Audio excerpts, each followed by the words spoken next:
Michael Kaskey-Blomain was in the house last night at the Wells Fargo Center. Interestingly enough, he spoke to Markelle Fultz. I'm looking forward to this one here. And then this happened today, Michael. What's happening, my man? What's up, Mike? Long time no see. That's right. When we left last night, the way the Sixers are kind of changing the way they do the media, they put kind of the big guys in the media room, and then the locker room is kind of still open. So Michael and I tackled it like I'll stay in the media room, he'll head into the locker room. So this way we had two different perspectives of coverage here to talk about. Well, in the locker room was Markelle Fultz, and you got a chance to kind of talk to him, and you were like, yeah, he was normal. I mean, didn't seem like anything was wrong with him, correct? Yeah, he seemed, totally regular in terms of how he's been with the media. All the other games, there was no signs of, an imminent situation like this morning. No indication. He was, outwardly he said he was happy for TJ. He said as a competitor, of course, he wants to be out on the floor, but that he respected, Brett's decision to go with TJ and that he, was happy for TJ. And that was about it. It was a pretty short media session. He answered a couple questions and then he was out, but there was no, when he left. Which is normal for him, right? Yeah, there was no indication that something like this was about to happen the next morning. So if you're just joining us, you have no idea what's going on. Markelle Fultz, his lawyer, has informed the Sixers that he will go see a specialist. Agent and lawyer. Same guy. Robert Brothers has informed the Sixers that Markelle Fultz will not play or practice, and he will go to see a specialist next week. Michael, this is bizarre, obviously, because Keith Pompey was on with us earlier and said, oh, by the way, Markelle was at the shoot-around today. They didn't really practice, but he was there shooting around. So there seems to be a major disconnect here between Markelle, maybe his team of people, and the Sixers. Yeah, 100%. There's absolutely some miscommunication going on here. I listened to Keith on with you guys earlier, and I was, extremely confused when that initial report came out today. It made it seem like he was going to be basically away from the team until Monday when he gets this visit with the specialist, and then they were going to kind of proceed from there. Him being back around the team today just makes it, and adds another layer of confusion in my mind. I really don't understand what his plan of attack is, I guess, at this point. Do you believe, does anybody believe that he's injured? I think there might still be some part of it that's injury, but some part of it to me is absolutely mental. I don't think that it can be strictly physical at this point in time. I think there's definitely a two-part aspect to it. Well, what part, Michael, and it's Eitan, man, good to hear you. I'm curious, without looking specifically at a person, Elton Brand, Brett Brown, Scott O'Neal said this, just looking at the general feel. Scott O'Neal was there last night, by the way. Well, he's there every night. Not all the time. I mean, he could be doing sweet stuff. Right. I'm saying in the media room. Oh, okay. But my question is, how much of this conversation over the last 6 months has really been about a shoulder, has really been about nerve damage, has really been about pain, as opposed to what you just said, mental and, getting out there and a shot and the mechanics? Like, how much has really been discussed in your day-to-day with the Sixers, Michael, about pain and nerve damage and shoulder issues? Yeah, that's a real legitimate question, and honestly, I think there's a pretty clear delineation of when the conversation shifted, and it was really at media day and when the season started at training camp. He answered questions, about the shoulder, about the injury, about last season, about his off season at media day. Went into the season at training camp as the starting shooting guard for this team. He was never listed on an injury report. There was never mentions of the shoulder. He was asked specifically. Me and Mike were in the media room last week or 2 weeks ago when the report of, Hanlon fired off a tweet that said that Markelle was still hurt, and then deleted that tweet. Markelle was asked directly about that, if he was still hurt, and he said no, point blank. That was no longer than 2 weeks ago. Excuse my dog barking in the background there. That was no longer than, 2 weeks ago. So this is the fact that it's an injury now, the timing, certainly seems kind of strange. Do you think that what we found out today, MKB, is a result of last night? Like Gil and Eitan and I were talking earlier about, okay, how he was handled last night. Is that a result? Is today a result of that, or does last night have nothing to do with that? Was last night the tip of the iceberg? Like, if you had to guess, I know no one really knows what's going on. This is as bizarre as it gets, but is this Markelle and his team trying to get out ahead of it and say, all right, this is only going to get uglier here. He's going to get less and less time. There's videos circling on the internet of his hitches when he does that. Like, there's too much negativity. We're going to remove him from this situation and try and get him out of here. Or, like, if you had to guess, what is this report a true result of? Yeah, that's a great question, and that's a great, possibility and a way to look at it. I would like to be optimistic and say that the two things are unrelated, but it's just, right. Like you said, it's really difficult to imagine that him playing only 7 minutes last night and, not playing in the second half in favor of TJ, and then Brett being very non-committal about his role moving forward last night, to then have this come out, 12 hours later, the very next morning.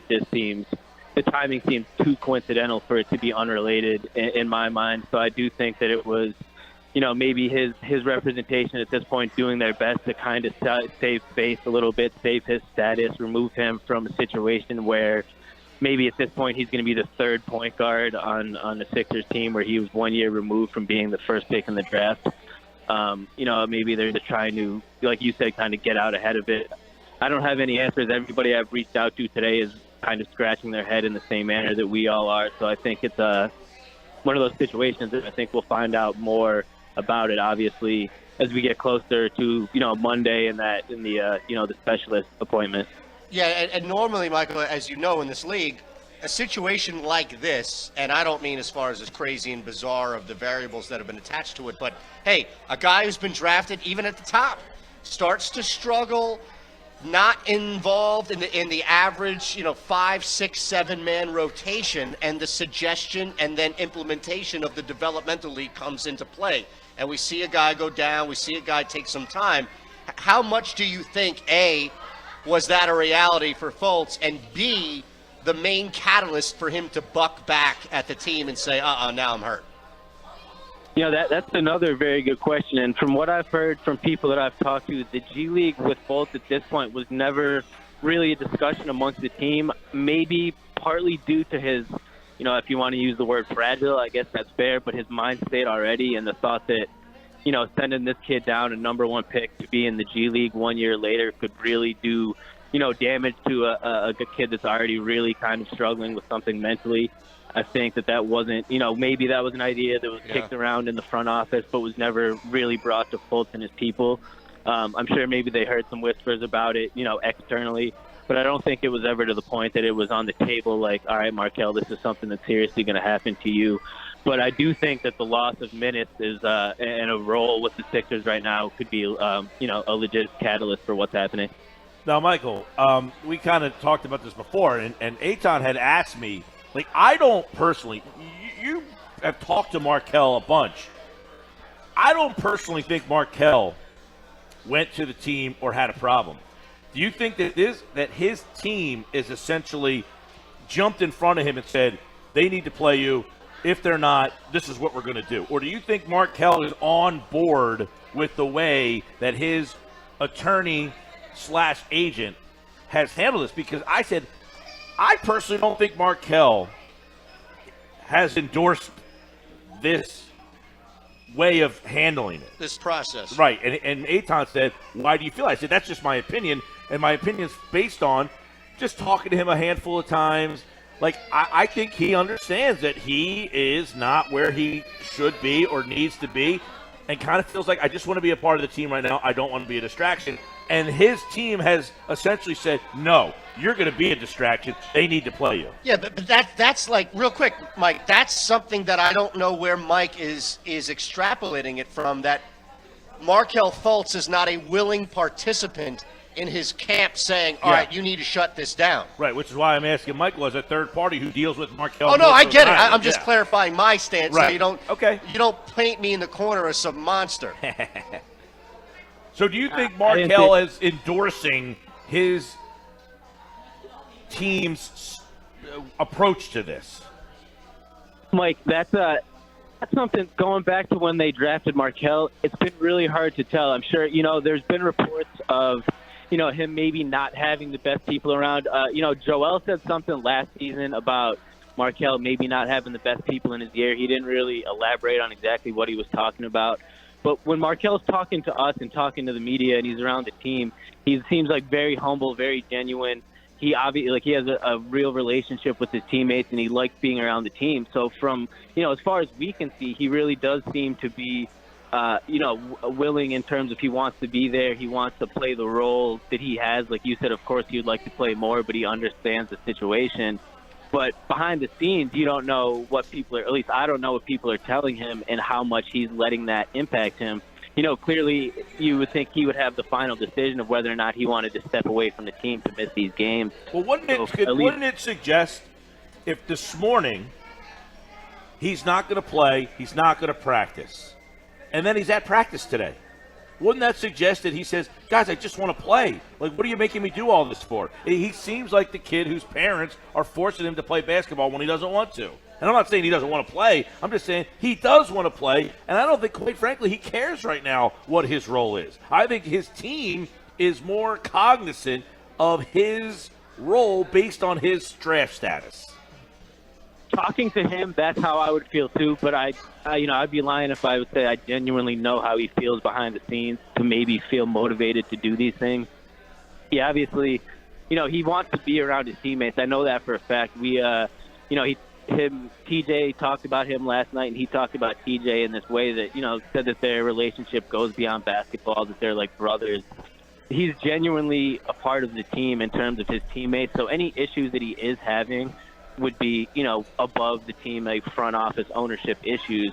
So I think like you said, for the time being, and he's still a 20-year-old kid, it is hard. If it was up to him, I think he would just want to be out there with his teammates playing for the Sixers in whatever role he could get. I think it's just a matter of how much he's letting outside influences obviously impact his decision. So now what? Like how does Fultz move forward with this? How do you feel the Sixers will and or should move forward with this? And I mean, let's just get right to it. I'm just curious on your opinion here. Is Fultz going to be a legitimate piece in their rotation at any point this season? Nope. I don't think so. I just don't see how he could be. I think that he was struggling to be a legitimate piece now, walking away, whether there's something legitimately wrong or whether it's, something mental. I just don't see how he's going to be able to, integrate himself back into the rotation when he's already been struggling to do so, given, ample opportunity out there early this season. And, there's a multitude of ways this could go when he has this meeting. Is he going to, his team could allege that the Sixers misdiagnosed him. It could get ugly that way. Maybe he could just get treatment and come back and play later in the season, similar to last season. So you don't know which way this thing's going to go. But either way, I just don't see where he's going to come back to be a legitimate contributor, at least this season. Here's the biggest issue I have with he's getting bad advice, which is true. It's real. I mean, it. People that are covering the league outside of Philadelphia know it. We all know that there is a clear-cut issue with the advice that he's getting. But here's the biggest problem I have with that, which is he's got people on that team that have come out and have been outspoken. And I don't mean Brett Brown, Scott O'Neal, Elton Brand. I mean Joel Embiid, Ben Simmons, T.J. McConnell. He has teammates who have been in this league way longer than he has, in some cases, who have said and have been outspoken in defending him and saying he's a good kid, we love him, we believe in him. At what point, and I don't mean to hold them accountable, Michael, but at what point do you look and say, dude, help this kid out? Make sure that you can try, and I know that there's that gray area of how much you're overstepping, but if we're led to believe that they really care about Markelle the way in which they say they do, and I have no reason to believe that they don't, at what point do you look around and say, somebody on his level, not above him boss-wise, but somebody on his level, co-worker, should step in and probably say, dude, you're getting some bad advice. Yeah, like you said, I think it's a matter of, overstepping their bounds and also just still not knowing exactly what to do. You know, Joel has talked about Markelle and it being an injury. You know, other players have alluded to things mentally. I think it's just where that they don't know exactly the best way to help him. And there's clearly, you know, I think there's that line where you know, some of the people that he's getting this advice from are the people that were there the day he signed his contract with the Sixers, were there long before that. So then you get into the family dynamic, and it just gets, you know, to a deeper situation. I think some players don't feel comfortable crossing. But, you know, I do, like you said, I do think these players genuinely care about Markelle, and that's the only thing that's really made this situation somewhat tenable. Otherwise, it could have, you know, divulged into a much, you know, uglier situation a lot quicker. Michael Kaskey-Blomain covers the Sixers for 97.3 ESPN.com. The story today, just bizarre as can be. Essentially, Fultz's team has told the Sixers that he will not play. I didn't get a chance, none of us have got a chance really to hear Brand or Brown. What can you share with our listeners and us from some of the things that they said today? The tweets that I saw, just essentially, both of them kind of sound like this was a total surprise to them. Yeah, Mike, they were, you know, they seemed almost as surprised as we all were when we saw the initial reports this morning. They both said they found out from Tony Brothers this morning about the issue. Brett said he had no prior indication of this entire season of any issue with Markelle's shoulder. Said this was, you know, the first, I think he called it the first red flag, you know, regarding anything involving the shoulder, which I think, you know, it is really strange. Obviously, if there was, you know, something bothering him with the shoulder, you think you would hear it prior to, you know, a month into the season. Elton Brand said, you know, something very similar, that he, as far as he knew, in terms of the medical staff, the Fultz was, you know, completely cleared for game action. There was no limitations, no restrictions, nothing wrong with the shoulder. You know, Brett Brown is obviously a really compassionate coach, and he genuinely cares about these guys. That was his, you know, kind of his message when he was talking, that first and foremost, the team is going to make sure that Markelle gets, you know, whatever help he needs, whatever that is, and that comes before, you know, his role with the team, obviously. It means more minutes for TJ, which, you know, Brett said specifically, and it was pretty clear he's excited about that. Obviously, Brett has a pretty big soft spot for TJ. But, you know, I think they were both just pretty much blindsided, Mike, like, you know, all of us were. I think they, you know, maybe they had some more inkling than we did behind the scenes, but neither of them expected Markelle to be, you know, walking away from the team in this manner. All right, Michael, a prediction, and I'm going to defer to you here. But my prediction is that over half of the players in the next 2 nights are going to have a sense of relief that they no longer have to even worry about answering questions about Markelle Fultz, as opposed to how many do? They don't get asked a lot of questions. But I'm saying, like, the point of it is that this doesn't linger. That you're not asking about Markelle Fultz 2 nights from now. I think it's good. I think that's this where is Ryan and I disagree. That's where MKB. I disagree with him. I think this is going to linger until he's no longer on the team, or basically until he's no longer on the team. Because if he comes back in a month, this is going to only elevate the magnifying glass, and when he's not here, it's going to continue to be what's up with Markelle Fultz. Yeah, I think you guys are honestly both right. I think on the day-to-day basis, if Markelle is away from the team, I don't think it's going to be a situation where the players are constantly getting bombarded with questions about Markelle. But in the broader sense, I mean, as long as he's on this roster and was the number 1 pick last year, people are going to want to know what the deal is and want to know what his future is, and he's going to be under the microscope whether or not he comes back to play this season, you know, whether or not he doesn't. So I do think in the short term you could see, you know, maybe not like relief, but it'll just be kind of easier. The rotation's been forced all season with Markelle in there. Obviously, the slide and TJ in there will allow Brett to kind of tighten things up and keep it kind of a flow. I think we might see, you know, a couple of solid wins pile up as a result of that, and which could, you know, kind of breed some confidence within the team. But, you know, until the situation's resolved and some, you know, the people get some real answers about what exactly is going on with Markelle, you know, the story's definitely not going anywhere. Well, I wonder, do you think that there might be some internal resentment, and maybe not just from, like, TJ McConnell, and I don't think it's TJ personally, but do you think that there's any internal resentment from players towards Brett Brown and the front office about, man, you guys gave this kid starter-level minutes I think there would at the be start of the if season? the guy who was blocked because of it wasn't T.J. McConnell. If it was another guy, if it was J.R. Smith, and J.R. Smith was benched because of this guy, then there'd be resentment. Well, I don't think McConnell would have the same resentment. I get the feeling, and I get the impression that they love T.J. like they love anybody in there. And again, it's not necessarily at the expense of T.J. so much as it is this decision to give clearly an ill-prepared and ill-equipped young man starter minutes that he didn't earn, Mike. You know what? I think there has been frustration within the team about that. I really do think that. I don't think it's been necessarily directed at Markelle. Like you said, I think the fact that TJ is the guy whose minutes have been taken, and TJ is, as we all know, an exemplary teammate. He's been super supportive of Markelle. And same with JJ, who is the guy whose starting spot got taken. He was super gracious about it. He's been in Markelle's corner from day one. I think the fact that it was those two guys that were most directly impacted has made it smoother. But, Ben Simmons was talking the other night after, I think it was the Charlotte game, and he admitted that the lineups, like the changes early in the year had been frustrating, and then it was kind of nice to have, a solid five now that Jimmy was here that didn't change at halftime, and it could allow the team to kind of get a flow with step rolls. And I think that was kind of just a feeling that was pervasive throughout the locker room.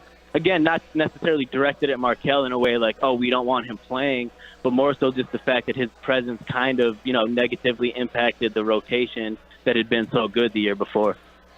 Michael Kaskey-Blomain joins us. He covers the Sixers for 97.3 ESPN.com. So, do we ever see Markelle Fultz play in a Sixers uniform? It's crazy that we're asking that right now, considering, just last night I would have, of course, said, yeah, we'll see him on Wednesday night against New Orleans.